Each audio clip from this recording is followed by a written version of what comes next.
Hi everyone, this is Veronica. आज हम government की एक स्कीम के बारे में बात करेंगे जिसका नाम है क्वालिटी एश्योरेंस स्कीम। ये हेल्थ सेक्टर के हिसाब से आपके लिए बहुत इंपॉर्टेंट है, प्रीलिम्स के हिसाब से, कि स्कीम के क्या प्रोविजंस हैं, ये हम डिटेल में डिस्कस करेंगे। मेरी वीडियो अपडेट्स के लिए आप मुझे फॉलो कर सकते हैं इंस्टाग्राम एंड फेसबुक पे। ये है हमारा चैनल स्टडी IQ। अगर आप किसी भी तरह के गवर्नमेंट एग्जाम की तैयारी कर रहे हैं तो हमारे pen drive and tablet courses भी अवेलेबल हैं। अगर आप इनके बारे में कोई भी जानकारी लेना चाहते हैं तो हमारे नंबर्स पे कॉल कर सकते हैं, या फिर जो PDF है वो आपको हमारी वेबसाइट पे मिल जाएगा और एक्स्ट्रा इन्फॉर्मेशन भी मिल जाएगी। PDF हिंदी इंग्लिश दोनों ही भाषाओं में अवेलेबल रहेगा। एग्ज़ाम के लिए कैसे इंपॉर्टेंट है, देखिए UPSC पर्सपेक्टिव से बात करें तो गवर्नेंस ये जो मेंस पेपर 2 है, यहाँ पे ये टॉपिक बहुत इंपॉर्टेंट है। ऑब्जेक्टिव लेवल पे क्वालिटी एश्योरेंस स्कीम क्या है, NABL क्या है, इस तरह की जो फुल फॉर्म्स हैं, क्योंकि स्टेटमेंट वाइज में ये जो क्वेश्चंस रहते हैं वहाँ पे इस्तेमाल होंगी। सब्जेक्टिव लेवल पे प्रमोट कैसे कर सकते हैं हम हेल्थ केयर सर्विसेज को, ये इंपॉर्टेंट रहेगा। अब आगे से हर वीडियो में मैं कोशिश करूँगी एक MCQ आपको हमेशा एक टॉपिक से रिलेटेड दूँ, ताकि आपको पता चलेगा एग्जाम में सवाल किस तरह आएगा। अब देखिए ये सवाल देखते हैं। For sensitizing small laboratories to basic doable quality practices, NABL has launched another voluntary scheme called Quality Assurance Scheme. So for basic composite medical laboratories, तो इसने पूरा बता दिया कि ये क्या है स्कीम। आगे स्टेटमेंट्स दिए कि which of the statements regarding the scheme are true. ये स्कीम लॉन्च हुई है, ऑलमोस्ट जो लोगों को जितना पता होता है उतना क्वेश्चन में लिख दिया है। अब इसमें से कौन सा स्टेटमेंट सही है। The scheme will help bring quality at grass root level, कि क्वालिटी लाने की बात की जा रही है स्कीम में, कि जितने भी इंडिया के हेल्थ सिस्टम की लेबॉर्ट्रीज हैं वहाँ पे क्वालिटी लाई जाएगी। एक एंट्री लेवल स्कीम है, ये बोला गया है, और स्कीम ऑफ NABL की स्कीम है। देखिए यहाँ पे मैंने NABL लिखा है, हो सकता है एग्जाम में NABL की जगह यहाँ पे कोई और टर्म दी हो, कोई और फुल फॉर्म दी हो, राइट। तो आपको ध्यान रखना है कि किसने इसको लॉन्च किया है, कौन ये स्कीम लेके आया है, राइट। और यहाँ पे NABL लेके आया है। और इंटेंट, यहाँ पे इंटेंशन क्या है कि जो आयुष्मान भारत योजना जो आई थी उसको भी एक बूस्ट मिलेगा। यहाँ पे लिखा है entry level scheme of NABL enhance the intent of Ayushman Bharat Yojana of universal access to quality health care for majority of citizens especially those residing in villages and small towns by providing them access to quality diagnostics. यानी इस scheme को इसलिए लाया गया है क्योंकि Ayushman Bharat scheme का जो मेन मकसद था उसको भी इसमें बूस्ट मिलेगा कि हर विलेजेस में ये जो सेवा है वो पहुंचनी चाहिए। उसके बाद state governments are being encourage to adopt this entry level scheme for registering labs as establishment under clinical establishment act which will help organize the sector of diagnostics in these states, right। तो ये 3 statements हैं। अब आप मुझे बताइए अगर आपने पहले से पढ़ रखा है कि इसका क्या सही आंसर है, वरना in the end of the lecture तो आपको पता चल ही जाएगा। तो अब देखिए न्यूज़ में क्यों है, अब हम इस स्कीम को डिस्कस करेंगे डिटेल में। न्यूज़ में इसलिए है बिकॉज अब देखिए यहाँ पे ये तो आ गया, एक स्टेटमेंट का आपको पता चल गया कि किसने लॉन्च किया। NABL ने लॉन्च किया है क्वालिटी एश्योरेंस स्कीम। किसके लिए लॉन्च किया है? बेसिक कॉम्पोजिट मेडिकल लेबॉर्ट्रीज जो हैं उनके लिए लॉन्च किया है। अब basic medical laboratories, composite medical laboratories कौन सी होती हैं? जो कि बेसिक रूटीन टेस्ट करती हैं। रूटीन टेस्ट में आपका आ जाता है जैसे कि ब्लड का ग्लूकोज लेवल चेक हो रहा है, राइट। उसके बाद आपका कोई कॉमन इन्फेक्शंस हैं वो वहाँ पे चेक किए जा रहे हैं। ब्लड काउंट हो गया, वो हम कई बार चेक कराते हैं जो बेसिक लेबॉर्ट्रीज होती हैं। या फिर इन्फेक्शंस के जो टेस्ट होते हैं लिवर के लिए, किडनी के लिए, तो जितने भी नॉर्मल जो बेसिक टेस्ट होते हैं जो लेबॉर्ट्रीज में, वो लेबॉर्ट्रीज इस स्कीम के अंदर अप्लाई कर सकते हैं। और यहाँ पे जो चेंजेस हैं वो क्लिनिकल एस्टैब्लिशमेंट रूल्स जो हैं 2012 के, उनमें कुछ चेंजेस किए गए हैं और इसके अंतर्गत ये जो स्कीम है वो लाई गई है।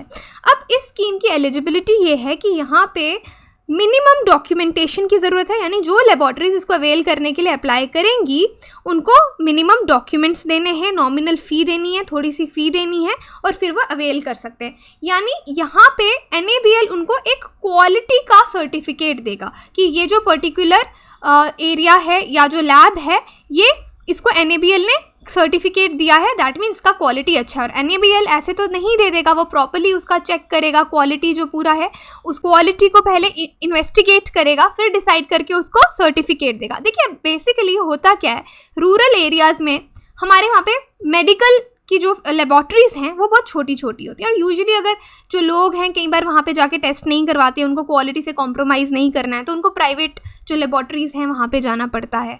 बड़ी बड़ी लेबॉर्ट्रीज़ में जाना पड़ता है, और वहाँ पे जो आप नॉर्मल टेस्ट भी कराएंगे तो उसके बहुत ज़्यादा पैसे लिए जाते हैं, तो लोगों को अपने जेब से पैसा देना पड़ता है, राइट। तो इस चीज़ को कम करने के लिए, ताकि लोगों को दूर दूर जाके टेस्ट ना कराना पड़े, बेसिक लेबॉर्ट्रीज़ को भी क्वालिटी मेंटेन करने को मिलेगा, क्योंकि अगर उनको NABL से सर्टिफिकेट चाहिए तो उनको क्वालिटी भी मेंटेन करनी पड़ेगी। अब स्कीम के बारे में देखिए कि इसके एम्स या ऑब्जेक्टिव्स जो हैं वो क्या है। सबसे पहली चीज़ ध्यान रखिए, एक वॉलंटरी स्कीम है। यहाँ पे किसी को फोर्स नहीं किया जा रहा कि सब लेबॉर्ट्रीज को इसके अंदर सर्टिफिकेट लेना है, ऐसा नहीं है। वॉलंटरी स्कीम है, बट ऑब्वियसली लैब वालों को भी फ़ायदा होगा और लोगों को भी फ़ायदा होगा। लैब वालों को फ़ायदा इस तरीके से होगा कि अगर सर्टिफिकेट एक बार ले लिया तो लोग उनके पास ज़्यादा से ज़्यादा आएंगे, उनको भी बेनिफिट है। और दूसरा, लोगों को ये फ़ायदा है कि उनको दूर दूर जाके बड़ी बड़ी लेबॉर्ट्रीज़ में नहीं जाना पड़ेगा, उनको अपने एरिया में अच्छी लेबॉर्ट्रीज क्वालिटी वाली मिल जाएंगी। एलिजिबिलिटी में आपको यहाँ पे बता चुकी हूँ कि सिर्फ बेसिक जो रूटीन टेस्ट करते हैं वही अप्लाई कर सकते हैं। और यहाँ पे जो मैंने आपको बताया क्लिनिकल इस्टेब्लिशमेंट कौन सा 2012 का एक्ट है, उसके अंदर इसमें चेंज करके इसको लाया गया है, और थोड़ा सा फ़ी और डॉक्यूमेंट्स जो हैं वो आपको देने हैं।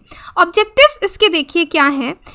पहला ऑब्जेक्टिव है क्वालिटी आएगी। डेफिनेटली NABL जो है वो ऐसे तो उठ के सर्टिफिकेट नहीं देगा, जो लोग क्वालिटी मेंटेन करेंगे उन्हीं को सर्टिफिकेट मिलेगा। तो एक हेल्थ सिस्टम में इम्प्रूवमेंट आएगी, क्वालिटी इम्प्रूव होगी। उसके बाद जो पेशेंट्स हैं, जो small laboratories, primary health centres हो गए, हमारे कम्युनिटी हेल्थ सेंटर्स हो गए, डॉक्टर के क्लिनिक्स हो गए, जहाँ पे क्वालिटी लैब रिजल्ट्स नहीं आते थे, वहाँ पे अब वो आने शुरू होंगे।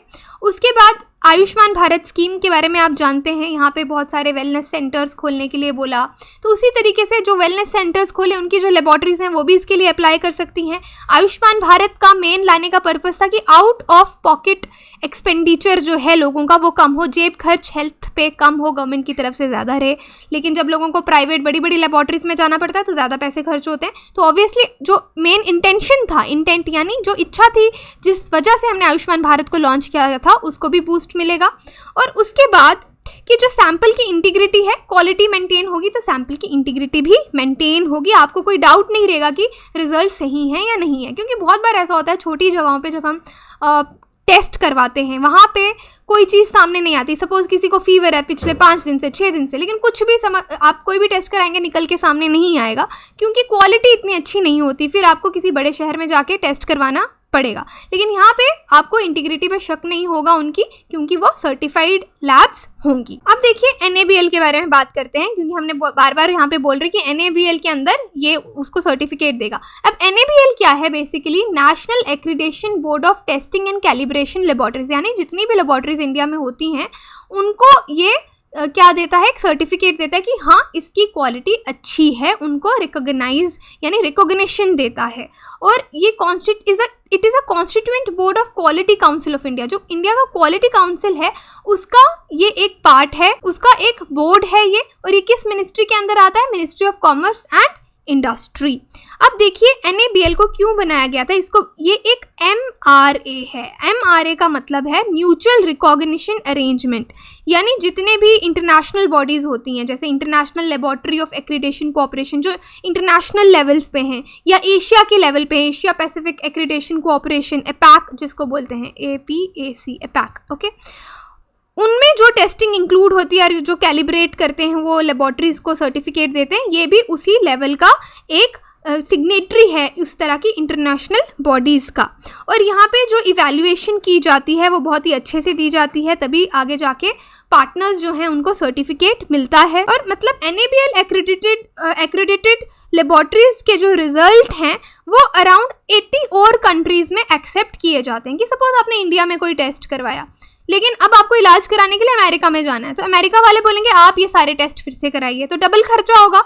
लेकिन जो NABL, अगर आपने ऐसी लेबॉर्ट्री से टेस्ट कराया है जो NABL सर्टिफाइड है, तो आपको वो टेस्ट वापस कराने की ज़रूरत नहीं है, वो रिलायबल माना जाएगा। वरना कई बार डॉक्टर बोलते हैं ना, कई बार फिर से आपने इस लेबॉर्ट्री से टेस्ट कराया नहीं, आप जाके अब दूसरी लेबॉर्ट्री से टेस्ट करा के आइए। तो एक क्वालिटी भी मेंटेन होगी, लोगों का खर्चा भी बचेगा, हेल्थ सिस्टम इम्प्रूव होगा। ओके, अब यहाँ पे आप NABL का रोल भी समझ गए कि NABL क्या करता है। देखिए यहाँ पे आंसर अब आपको पता चल जाएगा। 3 स्टेटमेंट्स मैंने आपके लिए पढ़ी थी, ये तीनों स्टेटमेंट्स ही राइट हैं, यहाँ पे कुछ गलत नहीं है। लेकिन एग्जाम में देखिए गलती यहीं पे हो जाती है कि NABL सपोज आपको नहीं पता है, यहाँ पे कुछ और APAC लिख दिया इसकी जगह पे, राइट, या ILAC लिख दिया, कोई और कोई और एक्रेडिशन जो यूनिट है उसका नाम लिख दिया, तो वहाँ पे फिर ये स्टेटमेंट गलत हो जाएगी। तो ये छोटी छोटी डिटेल्स का आपको स्टेटमेंट वाइज क्वेश्चन में ध्यान रखना है। देखिए नॉर्मल ऑब्जेक्टिव बनाना बहुत ईजी है कि एक क्वेश्चन आया, उसके 4 ऑब्जेक्टिव हैं, उसको चूज़ करना आसान हो जाता है। लेकिन जो इस तरह के क्वेश्चन होते हैं वहाँ पर हम कन्फ्यूज़ हो जाते हैं, क्योंकि हमें शायद एक स्टेटमेंट के बारे में 100% पता होगा, दूसरी के बारे में भी पता होगा, या 2 सेकंड के बारे में नहीं पता होगा, 50-50% श्योर होंगे, तो फिर हमें वहाँ पे एक किस्म से आप कह सकते हैं तुक्का लगाना पड़ेगा, राइट। तो वो चीज़ नहीं करनी है, डिटेल्स जो माइनर डिटेल्स हैं उन पे ध्यान देना है। तो यही था हमारा आज का लेक्चर। आपकी कोई भी क्वेरी हो आप मुझे कॉन्टैक्ट कर सकते हैं। Thank you.